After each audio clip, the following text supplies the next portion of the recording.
అందరికీ నమస్కారం. Welcome to Padma's organic garden. ఈ రైనీ సీజన్లో రెగ్యులర్గా చేసే అన్నము పప్పు కర్రీస్ కాకుండా ఈరోజు డిఫరెంట్గా బిస్మిల్లా బాత్ చూపిస్తాను.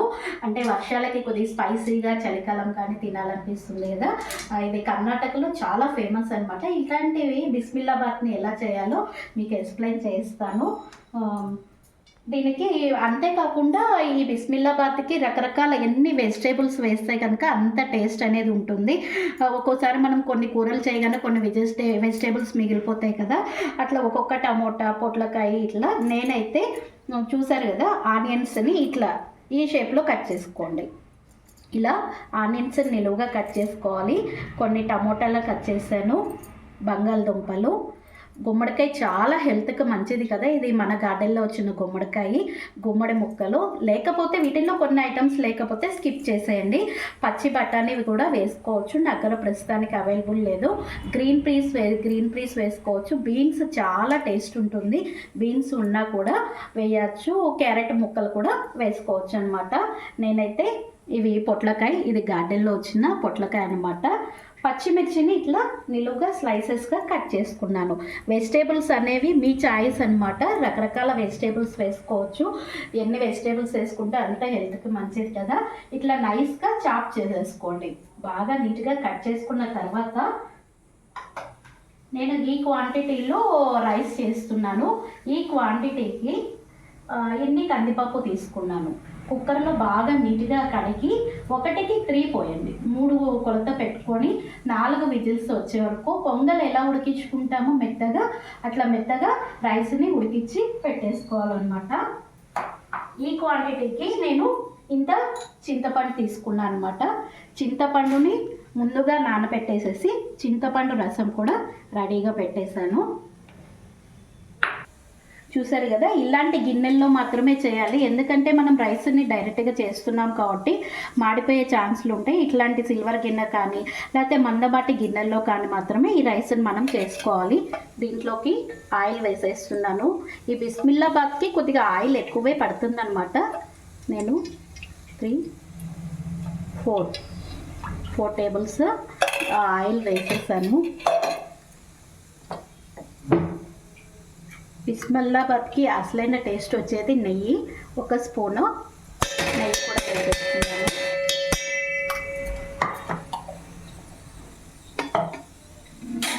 వేడివేడిగా చేసుకొని తింటే కనుక చాలా టేస్ట్ ఉంటుంది ఈ బిస్మిల్లాబాద్. పిల్లలకి ఎప్పుడు రెగ్యులర్గా ఒకే ఐటెం కాకుండా మనం డిఫరెంట్గా వీళ్ళకి లంచ్కి కానీ లేకపోతే వీకెండ్ సాటర్డే సండే కానీ ఇట్లాంటి ఐటమ్స్ మనము ఎక్కువ శ్రమ లేకుండా ఈజీగా టేస్టీగా ఈ ఫుడ్ని రెడీ చేసుకోవచ్చు. ఆయిల్ కూడా హీట్ అయిపోయింది. కొన్ని జీలకర్ర వేస్తున్నాను, కొద్దిగా ఆవాలు. వెజిటేబుల్స్ అనేది మీ చాయిస్ అనమాట. మీ దగ్గర ఏవి అవైలబుల్ ఉంటే అవి వేయండి. కానీ ఆలు, టమోటా, ఆనియన్ అనేది కామన్ అనమాట. మిగిలిన వెజిటేబుల్స్ అన్నీ మీ ఇష్టము. ఆయిల్ బాగా హీట్ అయింది. ఫస్ట్ ఆనియన్స్ వేసేద్దాము. పచ్చిమిర్చి కూడా చూసారు కదా, ఇట్లా నిలువుగా మీ కారానికి టేస్ట్కి తగ్గట్టు వేసేసుకోండి. కొన్ని పచ్చిమిర్చి, టమోటా ముక్కలు వేసేసుకున్నాం. ఆలు, బంగాళదుంప కూడా ఇట్లా చిన్నగా స్లైసెస్ లాగా వేసుకోండి. గుమ్మడి ముక్కలు గార్డెన్లో కాబట్టి ఎంత ఫ్రెష్ ఉన్నాయి చూసారా. నీరు కూడా ఉంటుంది. బయట కొన్న వాటికైతే ఇంత నీరు అనేది ఉండదన్నమాట. గుమ్మడి ముక్కలు వేసేసుకున్నాను.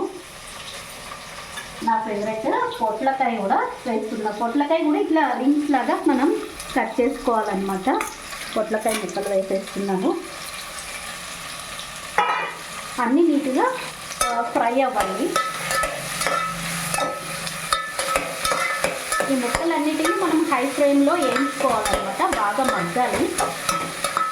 మీకు ఒక చిన్న టిప్ కూడా చెప్తాను. ఇట్లా వెజిటేబుల్స్ వేసినాక వెంటనే బాగా మగ్గాలి అంటే కొద్దిగా ఉప్పు వేసాము అంటే, రుచికి సరిపడే ఉప్పు వేస్తున్నా. ఉప్పు వేసాము అంటే వెంటనే మగ్గుతుంది అనమాట.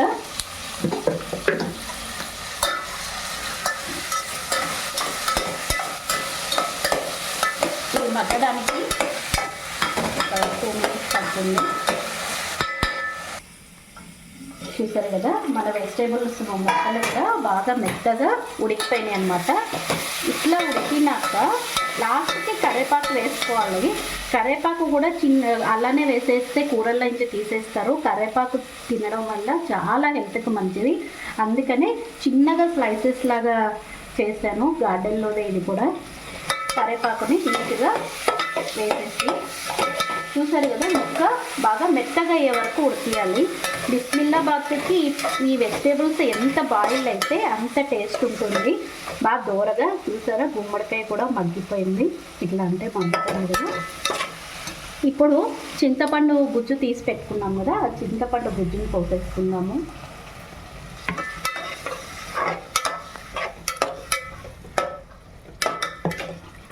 గుజ్జుని పోసేసి ఒక గ్లాస్ అన్ని నీళ్ళు కూడా పోసేయండి. ఎందుకంటే దీంట్లోకి ఇప్పుడు రైస్ వేస్తాము. ఒక గ్లాసున్నర వాటర్ కూడా వేసేసాను. ఇవన్నీ వేసినాక కొద్దిగా సేపు మరిగిద్దాము. ఈ లోపల మన రైస్ కూడా చూసారు కదా, రైస్ కూడా కుక్కర్లో ఉడికించి పెట్టేశాను. చూసారా ఇంత బాగా మెత్తగా అయిపోవాలి. బిస్మిల్లాబాద్కి రైస్ ఎంత మెత్తగా ఉడికితే అంత టేస్ట్ ఉంటుంది. ఈ టెక్స్చర్ కూడా చూడండి, కొద్దిగా పొంగలిలాగా కట్టు పొంగల్ చేస్తాం కదా, ఆ టెక్స్చర్లో మనము ఉడికించుకోవాలి రైస్ని. వాటర్ కూడా బాయిల్ అవుతుంది చూడండి. ఇప్పుడు ఇక్కడ సన్నగా కట్ చేసిన కొత్తిమీర వేసేస్తున్నాను. కొత్తిమీర, పసుపు, కొద్దిగా పసుపు వేసేయండి.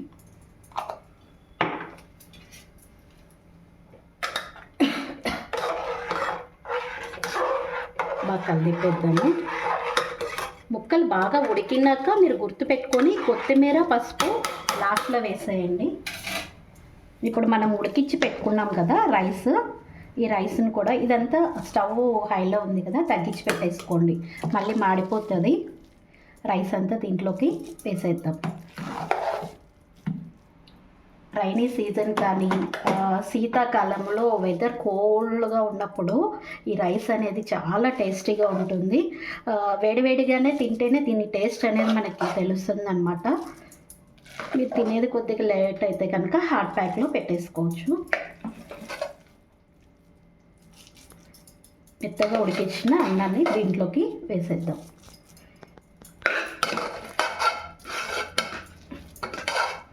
రైస్ వేసేసినాక కళ్ళి తిప్పుదాము. అందుకని ఇంతక వాటర్ ఎక్కువ పోసిందనమాట. ఇదంతా మగ్గాలి, ఇదంతా దీంట్లోకి బాగా కలిసేటట్టు. చూసారు కదా ఇలా ఉండాలన్నమాట. బిస్మిల్లాబాత్ అనేది గట్టిగా ఉండదు, కొద్దిగా నీళ్ళగానే ఉంటుంది. మొత్తం నీట్గా ఇట్లా కలిసేటట్టు కలుపుకుందాం.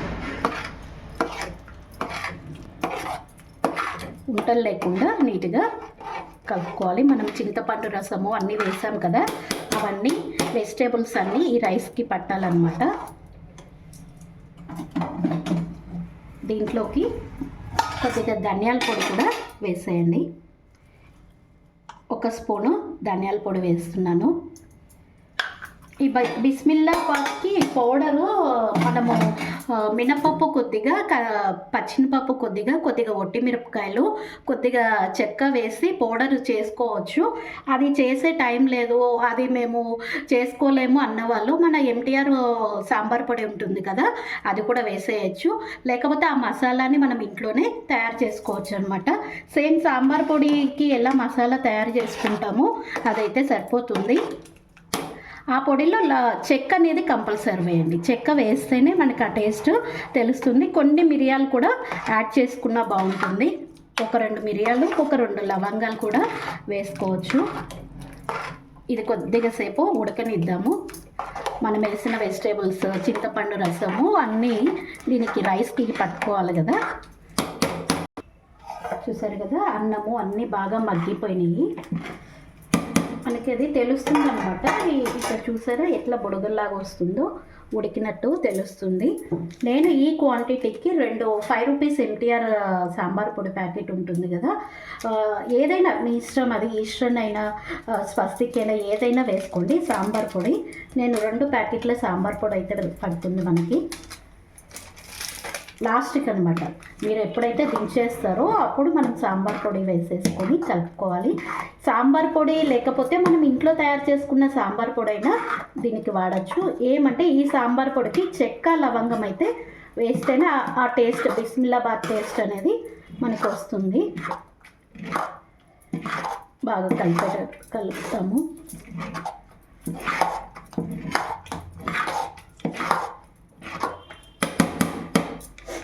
ఇది వేసినాక 1 మినిట్ స్టవ్ మీద అలానే పెట్టేద్దాం. చివరిగా వేయించుకొని పెట్టుకున్నాను నేను గోడంబి, అవి కూడా లాస్ట్కి వేసేద్దాము. మొత్తం ఇట్లా కలిసేటట్టు. గోడంబి కూడా మీ చాయిస్, కానీ దీంట్లో గోడంబి వేస్తేనే టేస్ట్ ఉంటుంది. అవసరం లేకపోతే స్కిప్ చేసేయచ్చు.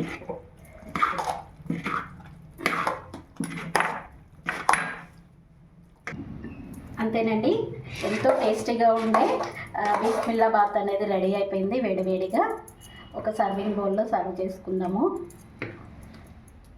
చూసారు కదా, రైస్ అంటే గట్టిగా ఉండకూడదు, ఇట్లా జోరుగా జోరుగా ఉండాలన్నమాట. సర్వింగ్ బౌల్లో తీసేసుకుందాం. ఎవరైనా గెస్ట్లు వచ్చినప్పుడు కూడా స్పెషల్గా ఇది చేస్తే చాలా టేస్టీగా ఉంటుంది.